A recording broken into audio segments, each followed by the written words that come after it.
Hello friends, स्वागत है सभी का फिर से आपके अपने ऑनलाइन चैनल एम्बिशन एकेडमी पर। आज की इस वीडियो में हम डिस्कस करेंगे जो हमारा कंपटीशन के साथ साथ ये हमारा एकेडमिक का है। एकेडमिक में भी जो 9th क्लास है उसका जो चैप्टर फर्स्ट है नंबर सिस्टम, उसका इंट्रोडक्शन। देखिए होता क्या है और क्या क्या इसमें आते हैं, नंबर सिस्टम में क्या रहता है, उसका इंट्रोडक्शन में सबसे पहले करते हैं कि जो कलेक्शन ऑफ नंबर्स होता है उसी को हम कहते हैं number system, collection of numbers. अब बहुत सारे नंबर है, इतनी इसकी टाइप हैं। 6th 5th क्लास से स्टार्ट हो जाता है हमारा नंबर का सिस्टम। उस सिस्टम में क्या क्या नंबर रहते हैं देखिए, स्टार्ट करते हैं जैसे नेचुरल नंबर। सभी को पता है कि नेचुरल नंबर हमारे कौन से होते हैं, जो 1 2 3 4 5 लाइक दिस, मतलब नेचुरल। इनको किससे डिनोट करते हैं हम, n से। प्राकृतिक संख्याएं स्टार्ट फ्रॉम 1 और लास्ट क्या रहता है हमारा इनफाइनाइट या not defined, we can say that. Whole number क्या रहता है, जो ये नेचुरल नंबर है इनको होल का कंप्लीट करने के लिए पूर्ण संख्या, तो उसके लिए हमें किसकी ज़रूरत होती है, जीरो की। तो जीरो से स्टार्ट होने वाले नंबर ये हमारे कौन से हो जाते हैं, होल नंबर। और इनको रिप्रेजेंट किससे कर देते हैं हम, W से। आए समझ। उसके बाद आ जाता है तुम्हारा इंटीजर्स। इंटीजर्स हमारे क्या रहते हैं कि हमारे ये नंबर भी पॉजिटिव हो जाए, पॉजिटिव के साथ जीरो नंबर भी। अब हमें कुछ नेगेटिव नंबर्स भी चाहिए, तो नेगेटिव नंबर्स भी चाहिए तो हम कह सकते हैं -3 -2 0 1 2 3, ये सभी हमारे क्या रहते हैं, ये सभी हमारे होते हैं इंटीजर्स। इंटीजर्स में अगर हमें पूछे कि टाइप ऑफ इंटीजर्स कितनी होती हैं, तो आपका आंसर होना चाहिए कितना, 3। कौन कौन सी टाइप होती हैं sir, positive integers, negative integers और जीरो। ये 3 तरीका के इंटीजर्स होते हैं। अब तक जो हमने पढ़ा उसमें हम ये देख रहे होंगे कि जो इंटीजर्स है, इंटीजर्स की जो हिंदी में नाम है, इसको रिप्रेजेंट तो करेंगे Z से, इसको बोलते हैं पूर्णांक। अंकों को पूर्ण करना। अंकों को पूर्ण कौन करेगा, जब पॉजिटिव अंक भी हो हमारे, नेगेटिव भी हो और जीरो भी। अगर हम बात करते हैं यहाँ से सिर्फ ये वाले पोर्शन की, देखो ध्यान देना, ये हमारे नेचुरल नंबर है। जैसे इसमें जीरो हमने बढ़ाया तो हमें क्या मिल गया, ये होल नंबर। और अब सभी को देख रहे हैं तो हमें क्या मिला, इंटीजर्स। तो कुछ क्वेश्चंस तो हमारे यहीं से स्टार्ट हो जाते हैं। देखो कुछ क्वेश्चन कहाँ से स्टार्ट हो जाते हैं, क्या कह रहा है कि ये देख, इसको इन दोनों को चेक करो, सभी के सभी नेचुरल नंबर क्या हमारे होल नंबर हैं, तो आपका आंसर बिल्कुल हो जाएगा। देखो ये नेचुरल नंबर हैं, ये सभी के सभी होल नंबर्स में आते हैं, तो आंसर क्या होगा, यस। इसको उल्टा पलट के देखो, कह रहा है कि सभी के सभी होल नंबर क्या हमारे नेचुरल नंबर हैं, सभी होल नंबर। यहाँ अगर हम वेन डायग्राम की हेल्प लें तो सबसे छोटा जो हमारा डायग्राम बनेगा वो बनेगा हमारा नेचुरल नंबर्स का, ठीक है, जिसमें हमारे 1 2 3 4 5 लिख दे, है ना। उसके बाद जो हमारा वेन डायग्राम बनाएंगे इसमें रखेंगे हम होल नंबर। होल नंबर में हमारा 0 1 2 3 और ये आ जाएगा। उसके बाद जो हमारा आएगा ये है हमारा इंटीजर्स में, ठीक भैया। तो इंटीजर्स में आएंगे तो हमारे कुछ नेगेटिव भी आ जाएंगे, पॉजिटिव भी, और इसमें क्या ये 0 1 2 3 4 लाइक दिस। अब बात करो, सभी के सभी नेचुरल नंबर होल नंबर होते हैं जी। सभी के सभी नेचुरल नंबर होल नंबर के बीच में ही तो आते हैं। अब क्या करा कि सभी के सभी होल नंबर क्या नेचुरल नंबर होते हैं, नहीं होते जी।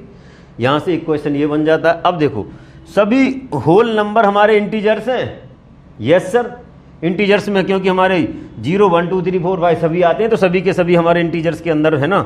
इस वेन डायग्राम के अकॉर्डिंग भी देखा जाए तो सभी के सभी इनके बीच में ही तो लाई करते हैं, तो होते हैं। क्या सभी इंटीजर्स हमारे होल नंबर हैं, बिल्कुल भी नहीं है। इंटीजर्स का तो बहुत बड़ा पार्ट है होल, जबकि होल नंबर हमारे इससे ये 0 1 2 3 यहाँ तक है, तो नहीं होता। तो कुछ इस तरीक़ा से हमारे ये क्वेश्चन हैं जो यहाँ से हमारे ये समझ में आ जाते हैं। आए समझ। अब इसमें हमारा एक काम और भी रहता है, जो नंबर्स होते हैं, नंबर्स में हमें इवन और ऑड का भी पता होना चाहिए। कई बार क्या रहता है कि इवन ऑड की ही कन्फ्यूजन हो जाती है। अब बच्चों से पूछ लिया जाता है कि 50 तक, 1 से लेकर 50 तक कितने इवन है कितने ऑड है, बड़ी कन्फ्यूजन थी बच्चों को। तो सिंपल है, आधे इवन होते हैं हमारे, आधे ऑड, है ना।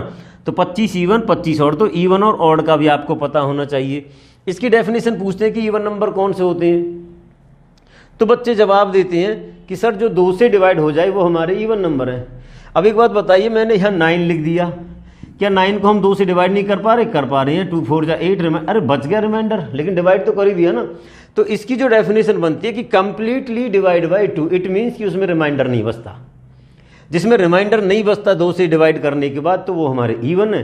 रिमाइंडर बच रहा है तो डेफिनेटली सी वो क्या है, हमारे ऑड नंबर होते हैं। अब उनके बाद जो नंबर आता है उसका नाम है प्राइम नंबर। अब प्राइम नंबर क्या है कि नेचुरल, होल, इंटीजर सभी पढ़े हमने, एक से इवन और सब लिख लिए। तो प्राइम नंबर क्या रहता है कि ऐसे नंबर जिनको सिर्फ अपने आप से डिवाइड किया जा सकता है या फिर 1 से डिवाइड किया जा सकता है, वो होते हमारे प्राइम नंबर। प्राइम नंबर में सबसे छोटा जो प्राइम नंबर है वो कौन सा, हमारा 2, फिर उसके बाद कौन सा 3, फिर 5, फिर 7, ये इस तरीक़ा से। तो इसमें भी बहुत सारे क्वेश्चन बन जाते हैं। Smallest prime number 2, even prime number उसका भी आंसर 2, ठीक है। ये भी पूछ लेते हैं कि 1 से लेकर के 100 तक कितने हमारे प्राइम नंबर होते हैं, तो इसका आंसर आता है 25। 1 से 100 तक जो हमारे प्राइम नंबर है वो कितने हैं, 25। प्राइम के बाद कंपोजिट भी इसके साथ ही चलता है। भाई कंपोजिट नंबर कौन से होते हैं, इनको भी तो बताओ। कंपोजिट नंबर हमारे वो होते हैं जिनको अपने आप से और 1 से तो डिवाइड कर ही सकते हैं, साथ के साथ और किसी नंबर से भी डिवाइड किया जाता है, वो होते हैं हमारे कौन से, कंपोजिट नंबर। तो सीधी सीधी भाषा में अगर अपने शब्दों में इनकी डेफिनेशन लिखेंगे कि इसके तो केवल 2 ही फैक्टर होते हैं और इसके मोर देन 2 फैक्टर होते हैं। तो कंपोजिट नंबर हमारे स्टार्ट कहाँ से होते हैं सर, 4 से होते हैं। 4 है, 6 है, 8 है, 9 है, यहाँ से भी बहुत सारे क्वेश्चन बन जाते हैं। Smallest composite number sir 4। Smallest composite जो ऑड है, सबसे छोटा जो ऑड कंपोजिट है वो कौन सा है, तो उसका आंसर क्या हो जाता है हमारा 9, क्योंकि 9 से पहले हमारे सभी क्या हैं, ये इवन है, ठीक है। ऐसे ही प्राइम में केवल 2, जो ये 2 है ये हमारा इवन है, बाकी सभी के सभी हमारे कौन से हैं, ऑड नंबर होते हैं, जो हमारे प्राइम नंबर हैं। अब ये क्वेश्चन तो आपको समझ में आ गया कि सर 1 से ले तक 100 तक 25 हमारे प्राइम नंबर होते हैं, तो 1 से 100 तक कंपोजिट कितने होते हैं। अब इसमें ना बच्चे फटाक से दिमाग लगा लेते हैं, सर 100 में से 25 गया तो 75, जो क्या गलत हो जाता है ना। इसका आंसर क्या रहता है 74, क्योंकि जो 1 है 1 के बारे में ना तो हमने यहाँ बताया ना हमने यहाँ बताया, तो 1 क्या है, नाइदर प्राइम नॉर कंपोजिट। आपको ये समझ में आ गया होगा, क्लियर। अब प्राइम और कंपोजिट हो गया, तो यहाँ और भी एक नंबर है, उसका नाम है को प्राइम नंबर, ठीक है। को प्राइम नंबर क्या रहता है कि जिनका जो कॉमन फैक्टर है वो 1 रहता है। ऐसे नंबर जिनका हम HCF निकालें तो वो 1 हो जाता है। को प्राइम के लिए जरूरी नहीं है कि मैं यहाँ 5 लिख दूं और ये 11 लिख दूं कि ये हमारे को प्राइम हो, नहीं। अगर मैं 10 और 11 भी लिख दूं तो भी हम इन नंबरों को को प्राइम कहेंगे, क्योंकि जब हम 10 के फैक्टर करेंगे तो ठीक है 1 है, 2 है, 5 और 10 है। 11 का क्या हो जाएगा 1 और 11, तो दोनों में कॉमन फैक्टर क्या है हमारा 1। तो को प्राइम नंबर वो ही होते हैं जिनका जो हमारा कॉमन फैक्टर है वो 1 होता है। HCF हमारा क्या रहता है 1। ट्विंस प्राइम नंबर, देखो ट्विन क्या रहता है, जुड़वा प्राइम नंबर कौन सा आ जाएगा, आप जिनके बीच में हमारा एक कंपोजिट रहता है वो हमारे क्या रहते हैं, ट्विन प्राइम नंबर। हम बात करें जैसे 3 और 5 की, 5 और 7 की, 11 और 13 की, ठीक है, ये हमारे कौन से हो जाते हैं, ट्विंस प्राइम नंबर, ट्विन जुड़वा, जिनके बीच में हमारा क्या रहता है, एक ही कंपोजिट। एक प्राइम ट्रिपलेट भी होता है। प्राइम ट्रिपलेट क्या रहता है कि जो हमारे सीक्वेंस में रहता है, जैसे ये 3, 5 और 7, ये होता है हमारा प्राइम ट्रिपलेट। इसमें एक नंबर और है, ये सीधा वैसे ही जीके का क्वेश्चन समझ लीजिए, नॉलेज होनी कि परफेक्ट नंबर होता क्या है। ऐसा नंबर जब हम उसके फैक्टर करते हैं तो फैक्टर में उसको 2 तरीक़ा से कहते हैं। भाई हमारा सबसे पहले परफेक्ट नंबर 6 है, 6 के फैक्टर किए तो 1, 2 और 3, जो हमारा खुद है उसको हटा दें। अगर उनके फैक्टर को ऐड करेंगे तो हमारा आंसर क्या आएगा 6 ही आएगा, ठीक है। उसके बाद जो नेक्स्ट हमारा परफेक्ट नंबर है वो है 28। तो जो 28 के तुम फैक्टर करोगे 1, 2, 4, 7 और 14, तो उनको ऐड करेंगे तो उसका आंसर भी क्या रहेगा हमारा 28।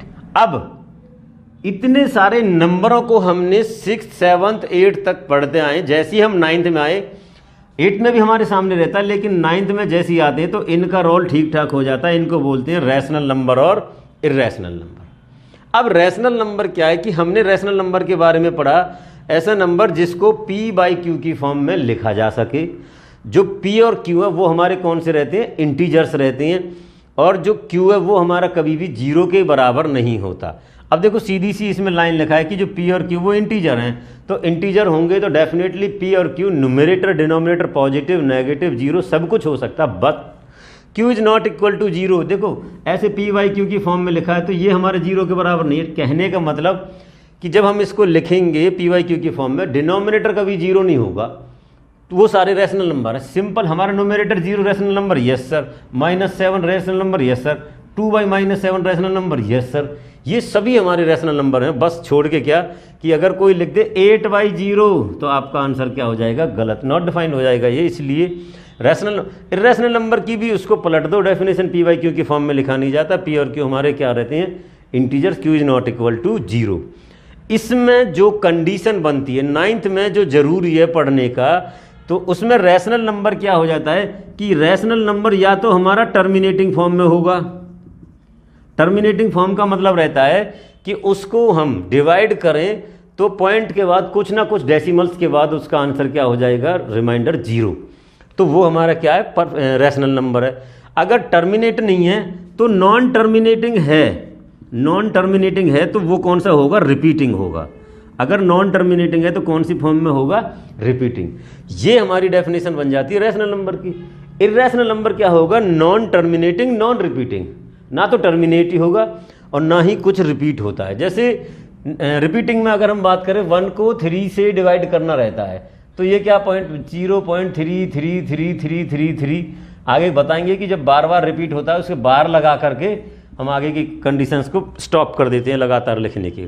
तो ये हो जाएगा हमारा टर्मिनेटिंग फॉर्म। तो आई होप कि जो ये मैंने इंट्रोडक्शन में सिर्फ और सिर्फ नंबरों के बारे में हल्का सा आपको इंट्रोड्यूस कराया है, तो सभी को समझ में आए होंगे। अगर ये समझ में आ ही गए हैं तो देखो आगे हम इसको डिटेल में डिस्कस भी करेंगे सभी के बारे में। अभी तो रैशनल इर्रेशनल के बाद रियल नंबर आएगा, जो रियल नंबर होता क्या उसमें सभी में बात करेंगे। अगर ये समझ में आ गया है तो जुड़े रहिए। नेक्स्ट वीडियो में लेकर आएंगे हम इसका डिटेल डिस्कशन। चैप्टर वाइज हम NCERT और RD शर्मा दोनों को एक साथ लेकर चलेंगे।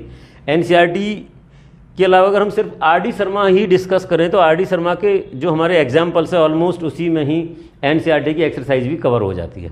क्लियर? आज की इस वीडियो में इतना ही। सॉरी, आई होप कि सभी को समझ आया होगा। समझ आया है तो वीडियो को लाइक करेंगे, शेयर करेंगे और कमेंट्स भी करेंगे। Thank you.